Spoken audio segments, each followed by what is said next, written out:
Bueno, la presencia de Javier Ortega Smith, diputado, secretario general de Vox, bueno, España, y un placer, ¿no?, de tenernos aquí, en la República Argentina, en un momento, creo, crucial, ¿no?, para el país, en el aspecto social, electoral, bueno, argentino, mitad español, ¿no? Así no, totalmente español y totalmente argentino. Muy bueno, Aquí buenísimo. no hay mitades, no, uno es uno, y yo cuando estoy en Argentina, por supuesto, me siento argentino 100%, no mitad argentino. No, es verdad, es un momento crucial. Desgraciadamente, una vez más, el debate en la Argentina parece que es contra la pared. Una espada y detrás la pared. Es decir, parece que los argentinos tenemos que aceptar que o la nada o el fracaso, pero nunca tenemos una alternativa que sea clara, que sea abierta. Quiero decir con esto que parece que tenemos que aceptar o la política de los corruptos o la política de los inútiles. Y nosotros decimos desde hace mucho tiempo que Argentina se merece un futuro que no tiene por qué estar ni metido de cabeza en la corrupción, ni con políticas cobardes que no le hagan defender los valores que pueden hacer que sea una nación grande. ¿Eso es posible hoy? Yo creo que es posible. Es posible hoy, como lo ha sido otras veces, pero esperemos que no se vuelva a perder una oportunidad. Nosotros creemos, digo nosotros, los de Vox, hemos visto, por los contactos que hemos tenido aquí en Argentina y por el conocimiento que tenemos de la nación, que hay un 30% de la población argentina que no se encuentra representada, que no es ni del oficialismo actual del gobierno de Macri, ni es tampoco del populismo kirchnerista de izquierda. Es esa Argentina normal, como decimos los de Vox en España, la España que madruga, porque decimos la Argentina que madruga, la Argentina que trabaja, la Argentina que paga impuestos, la Argentina que le duele cuando se financia el aborto y no se financia o no se ayuda a una madre gestante, la Argentina que ve cómo se ataca a quienes crean riqueza y empleo, que son los empresarios, y por el contrario se subvenciona con planes, con ayudas a quienes son una masa improductiva que viven de la política. Esa Argentina real, la Argentina que soporta todos los días sobre sus espaldas el peso de la política inútil, esa es la Argentina que creo que tiene que ponerse en pie y que defender una alternativa histórica para la Argentina. Bueno, el 8 de agosto de 2018 fue una fecha importante, ¿no? Alguien dijo que hubieron dos momentos en que el pueblo le puso un freno a la política. Uno fue en aquella famosa 125 del campo y otra cuando el pueblo se moviliza a favor de la vida y que es noticia argentina en el mundo. Pero también esta persona decía que eso hay que canalizarlo políticamente. ¿Vos crees que se podrá esta vez, sí? ¿Con algo más superior o más contundente que es la vida? Sí, yo creo que esa Argentina que se movilizó en la calle en defensa del primer derecho, yo casi me atrevería a decir el único derecho, porque si no hay derecho a la vida todo lo demás sobra. Pero al final lo que demostró es que hay una Argentina que está dispuesta a moverse por valores, no solo por marcas políticas, no solo por intereses económicos, sino que por encima de eso hay unos valores, el valor de amor a la vida, el valor de amor a la familia, de amor a la patria, de amor a la libertad. Y esa Argentina de los valores es la que puede o la que debe darle una oportunidad a la Argentina. Las naciones que más grande han logrado llegar en la historia, que más alto, que más lejos, no lo han hecho, aunque pueda parecer lo contrario, primero por ser naciones poderosas económicamente, poderosas militarmente. Hablemos de España. España logró crear un imperio en el mundo. España logró llegar a los 5 continentes y logró ser vanguardia en la historia. Y alguien dirá, porque tenía un poderoso ejército, porque tenía una poderosa economía. Eso vino después. Sobre todo la fuerza estaba en que era una nación que tenía valores, que tenía principios, que tenía una fe, que tenía un respeto a lo que significaban las instituciones. Esto, traído muchos siglos después a la actualidad, significa que la fortaleza de las naciones no está solamente en cómo cotizan en el mercado internacional de bolsa o cuánto poderosos puedan ser sus armadas o sus ejércitos, que lo tienen que ser para ser respetados. Sobre todo, cuánto son de fuertes en la defensa de valores y de principios. Una nación que se respeta a sí misma es una nación que no permite que sus gobernantes puedan estar incursos en causas de corrupción, que se respeta sus tribunales, que se respeta la libertad de educación, que se respeta y se defiende el derecho a que los padres puedan educar a sus hijos en conciencia con sus valores. Eso es lo que hace fuerte una nación. Luego viene todo lo demás. Por ejemplo, Una nación en la que el principio de seguridad jurídica se ha perdido, como se ha perdido en la Argentina y como se ha perdido en España. Es una nación donde no hay confianza al inversor extranjero para venir a poner aquí su dinero, crear puestos de trabajo y crear riqueza. Una nación que pierde el principio de seguridad jurídica pierde un principio fundamental, que es el de la justicia. Y una nación donde no hay justicia, nadie se aventura ni a invertir económicamente, ni a desarrollar, ni a... ¿Por qué piensas que cualquier ladrón, que cualquier arbitrariedad política te puede arruinar? Bueno, ¿cómo fue posible que Vox hiciera lo que hizo en España? Bueno, nosotros hemos dicho siempre que cuando algunos dicen lo de Vox es un milagro, nosotros decimos no es ningún milagro, esto es una realidad como la vida misma. Nosotros teníamos la completa seguridad de que en España nadie representaba las ideas que nosotros estábamos defendiendo y entendimos que teníamos la responsabilidad como españoles, como ciudadanos españoles, no como políticos, porque no somos políticos. Los que formamos nuestro partido, escaso un 5%, no venimos de la política. Lo que nosotros teníamos claro es que teníamos una responsabilidad y que se acabó la hora de quejarse, que se acabó la hora de estar en el sillón, en el sofá de casa, mirando la televisión y diciendo qué malos son estos políticos, que se acabó la hora de ir al trabajo o a la tertulia o a tomar un café y estar criticando todo lo mal que hacen otros. Nosotros dijimos, no hay derecho, tenemos la misma responsabilidad que cualquier otro para cambiar las cosas. Esa fue la razón, no hay ningún milagro. Nosotros lo único que decidimos fue que había que dar un paso al frente, que había que generosamente saltar a la política. Y cuando alguien nos dice, ¿cómo lo consiguieron ustedes? Pues mire, nosotros no teníamos un euro, más que nuestra pequeña aportación económica. Nosotros éramos 25 personas en torno a una mesa que en noviembre, diciembre del año 2013 decidimos montar un partido. En enero lo presentamos a la opinión pública, lanzamos un manifiesto y en menos de 2 meses logramos 2.500 personas que se sumaron como afiliados poniendo una cuota. Y a partir de ahí, ¿dónde está el milagro? O el secreto, en recorrerse España pueblo a pueblo. En mi condición de secretario general he recorrido 3 veces España con mi propio auto, pueblo por pueblo, ciudad por ciudad, convocando en lugares donde había 5, 10, 15, 20 o 200 personas. Y eso, sumado un día tras otro día, con acciones valientes, con acciones decididas, sin importarnos si nos insultaban, logró que un día hiciésemos lo que para muchos fue un milagro, que fue convocar en el Palacio de Vistalegre de Madrid a 14.000 personas, cuando eso no lo habían logrado convocar ni siquiera los grandes partidos políticos que tienen millones de dinero en presupuesto y en propaganda. Y nosotros juntamos 14.000 personas en Vistalegre y fue el gran altavoz que nos dio fuerza para seguir luchando. ¿Qué es lo que les iba diciendo la gente, ¿no? Porque lo que se advierte también en la Argentina es que cuando se sale con alguna propuesta de valores, hay mucha gente que adhiere a eso, espontáneamente eso hace entusiasmar al otro, ¿no? Claro, uno puede pensar que en la vida lo que motiva es ganar mucha plata, que lo que motiva es tener un alto cargo político, que lo que motiva es el reconocimiento público.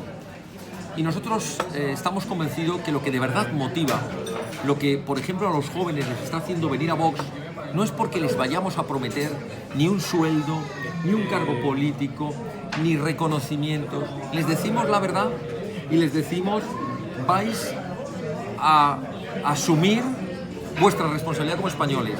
Os embarcáis en una fabulosa aventura donde lo que os vamos a garantizar es mucho trabajo, mucho sacrificio. Os garantizamos que os van a insultar, os garantizamos que os van a agredir, que os van a marginar, que os van a poner todo tipo de trabas. En nuestro partido, muchas de las personas que llevan la dirección de nuestro partido han perdido su trabajo, han sido agredidas físicamente. Pero ¿qué ocurre?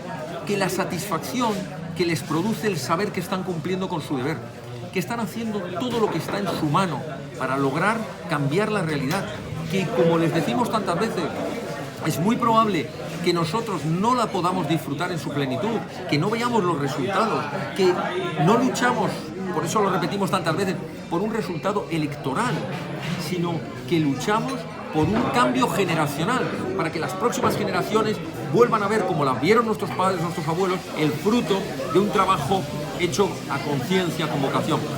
Así que, volviendo al inicio de la pregunta, no es nada secreto, no es nada milagroso, en el sentido de que no hay una fórmula magistral. Hay algo tan sencillo como la vida misma. Si crees en unas ideas, si tienes claro unos objetivos, tienes que pelear todos los días. Somos el único partido que dice, o tiene a bien decir, que siempre estamos en campaña electoral. Nosotros no estamos en campaña electoral cuando se convocan campañas electorales.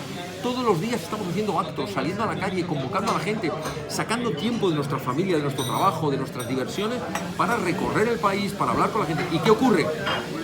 Que los españoles, y espero que algún día también los argentinos, saben responder a esa llamada. Bien, en la Argentina se debate hoy el tema de la República, por defender la República no importa la vida, o la vida después, ¿no? El tema del aborto y todo eso. ¿Cómo hacerle entender a la gente la prioridad que puede haber, ¿no? en esa lucha, en esa diferencia que hay, ¿no? Hoy la gran batalla en el mundo está entre la verdad y la mentira. La verdad de quienes decimos las cosas como son y quienes cambian la realidad para vivir de ese negocio. Me explico. Hoy la gran hipocresía es que aquellos que se dicen defensores de los derechos niegan el primero y fundamental de los derechos, que es el derecho a la vida. Aquellos que se dicen que defienden a los débiles, son los proletarios, los parias de la tierra. Ellos han venido a proteger a los más débiles. Se olvidan de que el ser más débil que existe es el concebido y no nacido, o la madre gestante que se ve abandonada y que no tiene derecho a la vida, o los ancianos que se encuentran en una situación de gran debilidad física y económica, y claro, ellos en vez de ayudarles fomentan la eutanasia, fomentan una sociedad sin valores que abandona a sus ancianos en residencias y que no quiere saber nada de ellos. Vivimos en una hipocresía que quienes se llaman progresistas son el antagonismo del progreso. No hay más que ver las sociedades marxistas, las sociedades comunistas. ¿Qué es Cuba? ¿Qué es Venezuela? ¿Qué es Corea del Norte? ¿Qué fue la Unión Soviética? ¿Qué fue la Europa del Este? Los países donde el progreso se estancó y donde se retrocedió muchas décadas. ¿Qué fue la China de Mao? Y esto se pone en medallas. Son la izquierda que habla de progreso, que habla de derechos humanos. El marxismo, los marxistas, con todos los disfraces que actualmente se ponen, en España se llaman Podemos, movimientos alternativos, que son el marxismo de toda la vida, no aceptan que el marxismo ha sido responsable de 100 millones de muertos en la historia. O, por ejemplo, los que levantan la bandera en apoyo de los movimientos LGTBI, les ves con camisetas del Che Guevara, un tipo que montó campos de concentración para los homosexuales y que ponía un cartel arriba que decía: el trabajo os hará hombres. Ese sí era un homófobo, pero ellos lo levantan como bandera. Quiero decir con esto que vivimos una gran hipocresía en la política, y resulta que, justo como dice el refranero español, dime de qué presumes y te diré de qué careces. Ellos presumen de progresía, de defensa de derechos, de libertad, y es justo lo contrario. Son liberticidas, desprecian la igualdad, desprecian los derechos de los homosexuales, etcétera, etcétera. Muchos tienen miedo también que Argentina pueda ser Venezuela. ¿Cómo ves eso? Bueno, y con razón, ¿eh? Yo tengo familia en Venezuela. Una parte de mis primos huyó de Venezuela, vive ahora en Estados Unidos, en Panamá, en la Argentina. Huyeron de una Venezuela en la que ellos mismos habían votado a Chávez. Hugo Chávez, cuando surgió en la Argentina, en Venezuela, defendía la lucha contra la corrupción, contra unas oligarquías que de alguna manera pues vivían un negocio particular, que no defendían el interés general de Venezuela, y ellos mismos creyeron en aquella gran mentira. Al poco tiempo se dieron cuenta que esto no era más que un artificio controlado por Cuba, por los castristas de Cuba. Y el proceso al que fue Venezuela a una velocidad terrible de pérdida de libertades, de destrucción de toda industria o toda economía, de sectarismo político, de persecución al disidente. Hoy todos ellos me dicen: Javier, ¿quién hubiera pensado que en tan poco tiempo caería Venezuela a esta situación? Y claro, ojo en Argentina, y nosotros lo decimos en España cuando combatimos contra Podemos, ojo, que cuando algunos creen que el fantasma está muy lejos, eso les pasa a otros, dicen, eso les ocurre a otros, es porque no se han parado a analizar la capacidad con la que estos movimientos del populismo izquierdista se mueven. Ellos tienen una estrategia muy clara. Ellos van minando todos los anticuerpos de la sociedad, todos los resortes de la sociedad que la mantienen sana. Empiezan por atacar a la familia como unidad básica social, luego terminan atacando la religión, luego controlando los medios de educación, luego controlando los medios de comunicación, luego se van infiltrando en las instituciones, luego desarman moral, económica y militarmente a las Fuerzas Armadas y a las fuerzas y cuerpos de seguridad del Estado. Van minando la sociedad, es como un cáncer, y llega un momento que esa sociedad se encuentra absolutamente desarmada. ¿Argentina no estará más despierta en este caso a partir del tema del aborto y todo eso? caso que está endoblecida. Que esté más despierta, porque también los venezolanos dicen, bueno, a ver, fuimos muy pasivos ante todo eso, ¿no? Ninguno. ¿Puedes repetir una pregunta, por favor? Sí, digo, si en el caso de la Argentina hay un pueblo más despierto, como que está más a la defensiva de que pueda ocurrir eso, ¿no? Y eso es importante. ¿España que Argentina? No, Argentina ante Venezuela, digamos, para Sí, que Argentina sea Venezuela. Claro. Yo no sé, de verdad, no sé si es consciente Argentina. Yo quisiera verlo así, pero soy más pesimista en ese sentido, ¿no? No soy pesimista sobre el futuro de Argentina. Sí tengo una idea más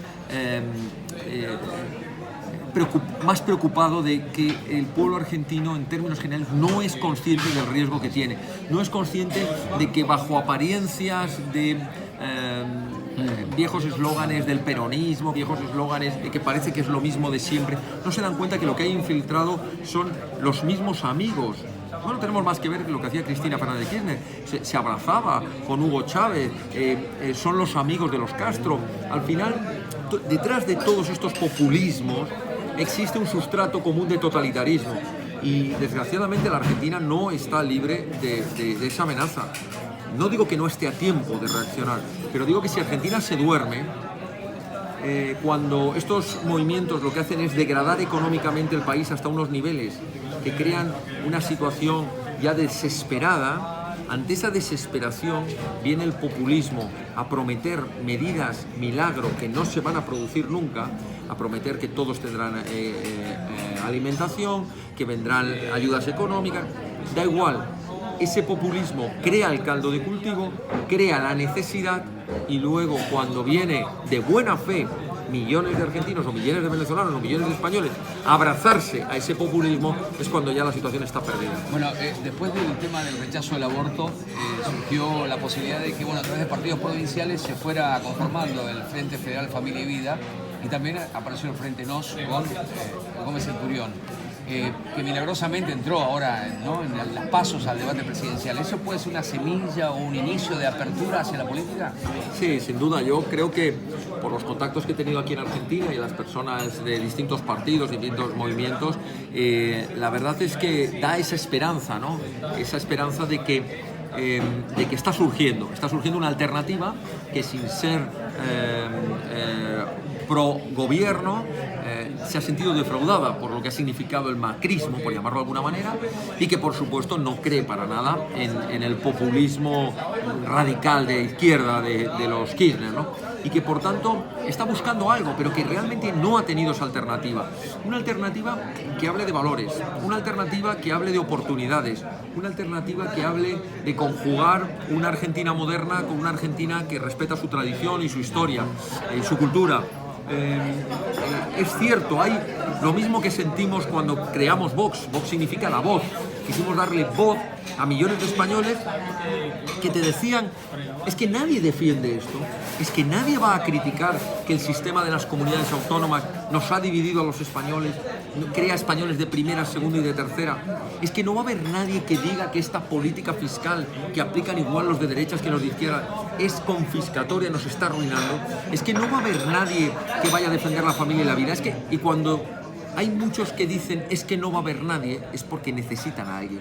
Y eso es lo que creo que está pasando en la Argentina. Un proyecto político que surgiera como mucho más que un partido, sino como una verdadera conciencia, como una reacción, como un movimiento político que tenga claro que deje de vivir del pasado, deje de mirar hacia atrás de lo que hizo Perón o dejó de hacer Perón o lo que pasó con la Junta Militar o dejó de pasar la Junta Militar, que se siente en el presente y que diga cómo podemos cambiar el futuro de Argentina. El pasado ya no lo vamos a poder cambiar, lamentablemente, y hubo errores muy graves, también hubo aciertos, pero La realidad es cómo podemos salir de una vez por todas, romper las cadenas del pasado. Y para eso tiene que ser un proyecto político que cumpla dos requisitos, que son fundamentales. Primero, que no sea personalista. No soluciona la Argentina ni Perón, ni Macri, ni Pepito Pérez, ni Juanita. La Argentina la solucionan los argentinos, la solucionamos los argentinos. Pero no quiere decir que no haya liderazgo, digamos, ¿no? Debe haber un liderazgo, uno o varios líderes, pero entendámonos, no puede ser un proyecto personalista, donde todas las esperanzas se basen en unas personas. Tiene que ser un proyecto, como lo creamos en Vox, basado en principios. Da igual, hoy está uno al frente, mañana está otro, hoy hay un líder, da lo mismo.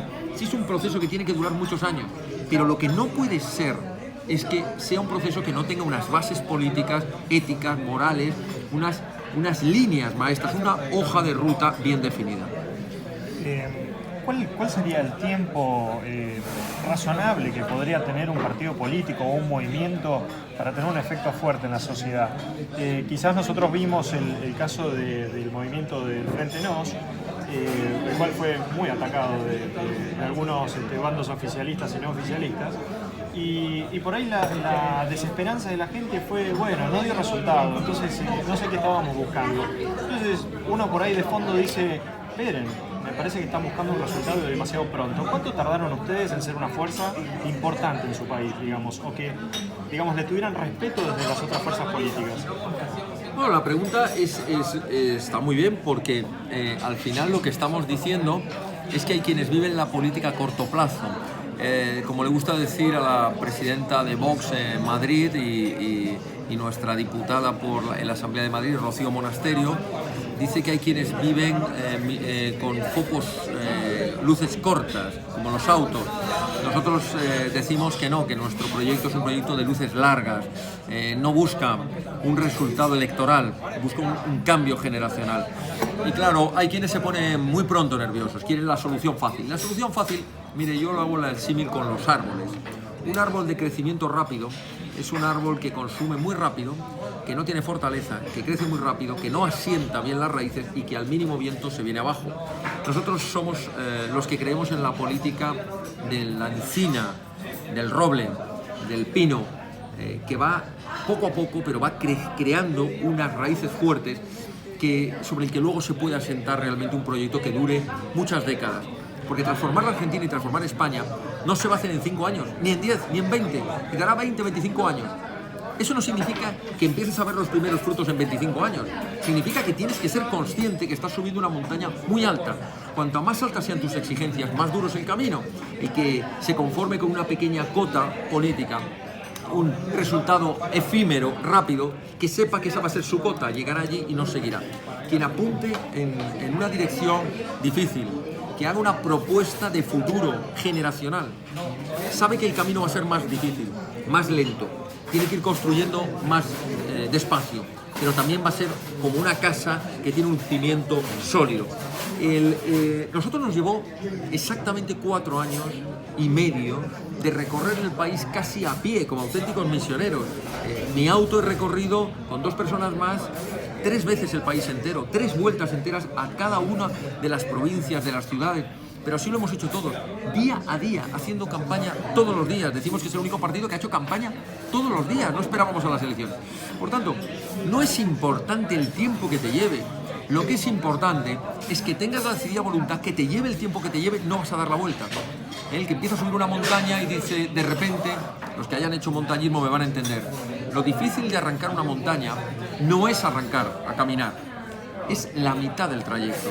Cuando llevas el agotador subida y de repente empiezas a plantearte, si estoy agotado y miro para arriba y todavía me queda mucho, me doy la vuelta. Ese es el punto clave en el que si superas eso, empiezas a tener posibilidades de llegar a la cima. Y aquí decimos algo más, no hay una cima. No es una única cima que cuando llegas está el paraíso. Aquí la conquista se va haciendo día a día, se va construyendo día a día. Nosotros, el día a día ha sido primero unos pequeños concejales, algunos intendentes, después 12 diputados en Andalucía en un gobierno regional, para dar luego el salto y tener 24 diputados nacionales, 10 gobiernos regionales, 3 europarlamentarios en el Parlamento Europeo y 500 municipalidades. Y alguno dirá, ya habéis llegado a la cima. No, Nosotros no queremos 24 diputados, ni 80, ni 190. Llegaremos y seguiremos subiendo. Y queremos llegar al gobierno de España y alguno dirá, ya habéis llegado a la cima. Y diremos, no has entendido nada. Llegar al gobierno de la nación no habrá sido más que inicio del trabajo. Ahí empezará toda la transformación política y económica de España. ¿Y quién seguirá esa tarea? Pues otros que vendrán después. Pero lo que hay que hacer es cambiar el rumbo de España y el rumbo de Argentina. Eso es lo importante. Aquí hablamos de dar un cambio de rumbo, cambiar el timonel, cambiar el rumbo y marcar una hoja de ruta diferente. El deterioro, en el caso de la Argentina, el deterioro político, ¿no?, en el que nos encontramos hoy, ¿beneficia mucho más a ese cambio que tiene que ser impulsado? Lamentablemente sí.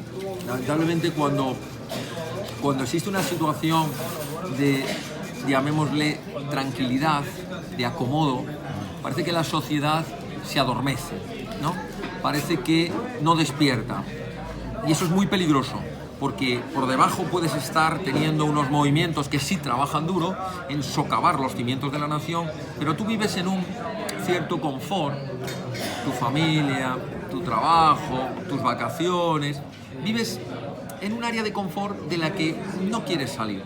Cuando la situación se pone dura, cuando hay mayores dificultades, es cuando se reavivan las conciencias, cuando se despierta. Permítaseme un paralelismo con lo que fue la historia del cristianismo. ¿Cuándo avanzó más el cristianismo? Cuando fue perseguido. Cuando los cristianos tenían que esconderse en catacumbas, cuando había grandes persecuciones, había mártires, el precio era muy alto, pero el cristianismo avanzaba rápido porque tenían que luchar, tenían que salir a la calle, tenían que demostrarse que podían salir adelante. Y desgraciadamente cuando más ha retrocedido es cuando la Iglesia, el cristianismo, se acomodó al poder, no salió a dar las grandes batallas y entonces han ido perdiendo fieles, las iglesias se han ido vaciando. Eso se ha visto en España, han ido perdiendo vocaciones de sacerdotes. Ahora vayámonos a la política. La política es una batalla, es una lucha por la imposición de tus ideas, por métodos democráticos, los que creemos en la democracia, y por métodos totalitarios, otros. Pero es una lucha de poderes, es ver qué políticas se aplican, qué políticas en educación, en sanidad, en impuestos. Bueno, eso no es fácil, que lo entienda la gente. Eso es muy duro. La política es muy dura, porque los adversarios normalmente van a pelear duro. Pero en esa batalla, en esa lucha, es donde tienes alguna oportunidad de que tus ideas lleguen adelante. ¿Dónde tuvieron de la sociedad los reservorios más grandes que los fueran a apoyar? Acá en la Argentina se podría decir que los movimientos que van a apoyar eventualmente a una derecha provida, digamos, o lo que se denominaría, bueno, después les voy a preguntar por qué derecha, ¿no? Pero acá se busca los lugares por ahí más conservadores, más nacionalistas o religiosos. ¿Cuál fue el reservorio de ustedes para poder encontrar a la gente al encuentro? Bueno, pues aunque pueda parecer sorprendente lo que voy a decir, precisamente de los lugares que esperábamos tener más ayuda son de los que menos la tuvimos. A nosotros quien menos nos ayudó, a pesar de que nosotros seguimos dando la cara por ellos y lo seguiremos haciendo, quede muy claro, fueron algunos sectores que podríamos decir que se presumía afinidad. Los sectores pro vida, porque ellos creyeron que íbamos a ser su partido pro vida y que o estábamos todo el día hablando de pro vida o ya les habíamos traicionado. Los sectores de apoyo religioso, porque al final, desgraciadamente, la oficialidad religiosa prefería seguir apoyando al Partido Popular, del que esperaba tener más subvenciones, más ayuda.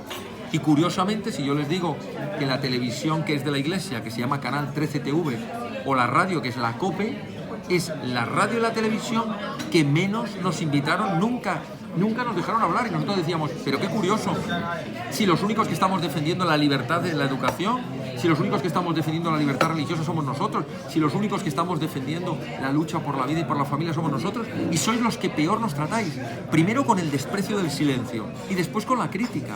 Es curioso. Y otro sector que podíamos decir, el sector que tiene que ver con los movimientos de tipo, vamos a llamarlos patrióticos, que decían que defendían la patria. Resultaba que cuando nosotros hablábamos de que defendíamos la patria, pero no era una patria de banderitas, era una patria de apariencias, de teatro, sino que cuando hablábamos de la patria y de la nación, hablábamos de esa España que trabaja, de esa España que madruga, de la España trabajadora. Entonces, eso ya no les cuadraba, ¿no? Ellos eran el patriotismo de imagen. Pero cuando les decíamos que no hay patriotismo si no te preocupas de aquellos españoles que lo están pasando mal, entonces tampoco lo entendían. Unos porque no llegábamos, otros porque nos pasábamos. La realidad es que al final, ¿cuál ha sido la España que nos ha protegido más, ese nicho inicial? Pues aquella que menos se esperaba que lo hiciera. Aquella España desengañada de las políticas de la izquierda, que es el autónomo, el pequeño y mediano empresario, los estudiantes, los jóvenes, que estaban cansados, que no tenían ninguna alternativa y que al final han visto que nuestro proyecto es un proyecto que habla con claridad, que no tiene dueño. Esto es muy importante, subrayarlo. El gran problema de la política es cuando vendes tus ideas a quien dice que te va a financiar, a quien dice que te va a apoyar. Nosotros decimos, para que se me entienda, bienvenidos todos los que quieran ayudarnos, bienvenidos los que quieren luchar por la causa pro vida, pero que no crean que este va a ser el partido que solo va a hablar de la vida. Bienvenidos los militares, bienvenidos los cuerpos y fuerzas de seguridad del Estado, pero este no es un partido pro-militar. Bienvenidos los que dicen, por ejemplo, que les importa el tema de la economía. Son liberales, solo quieren hablar de economía, de impuestos, pero que sepan que vamos a hablar también de familia y de valores. Y así podríamos ir hablando de los distintos nichos y al final... Perdón, pero tampoco van a tener candidatos que estén a favor del aborto, quiero decir, ¿no? No, por supuesto que no. A ver, el partido se me va a entender mejor con el tema de la religión. El partido no es un partido confesional. Significa, por tanto, que el partido no permite que en sus bases o en sus candidatos haya personas que no sean creyentes. No, perfectamente. Ahora, lo que no permitimos es que un candidato nuestro ataque a la religión católica, porque somos aconfesionales, pero no somos laicistas. Vamos a lo del aborto.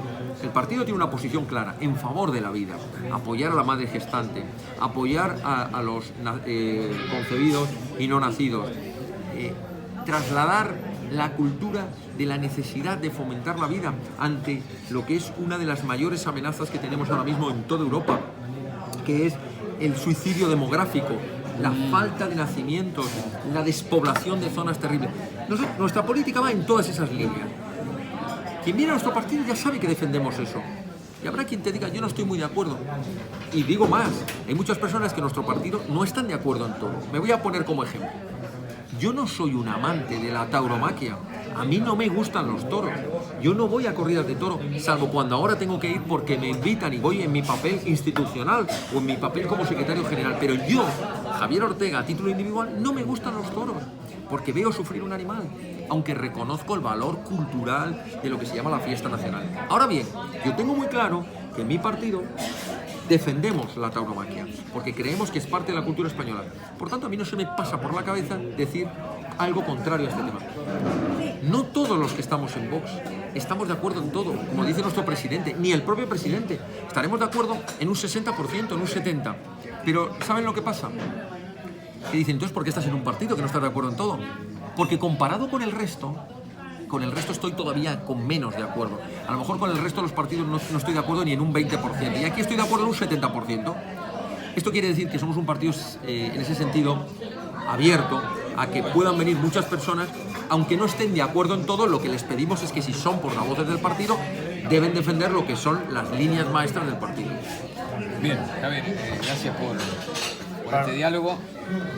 Gracias por este diálogo y por la visita a Argentina y por la fuerza también que contagias. Pues muchísimas gracias, la verdad es que es un placer. Gracias, la verdad, por vuestro medio, que al final, como decimos siempre, aunque haya muchos medios de comunicación que están sometidos al poder político, al poder económico, que solo entienden de un discurso, hay, gracias a Dios, medios como el vuestro que saben de lo que es la profesionalidad, de lo que es la objetividad, el pluralismo, y saben dar voz a otras opciones políticas o sociales, y que luego sean los oyentes, los telespectadores, los que juzguen libremente quién le gusta más o menos. Somos unos grandes defensores de la libertad de prensa en todos los sentidos. Así que gracias por la invitación. Muchas gracias, Gabriel. Muchas gracias.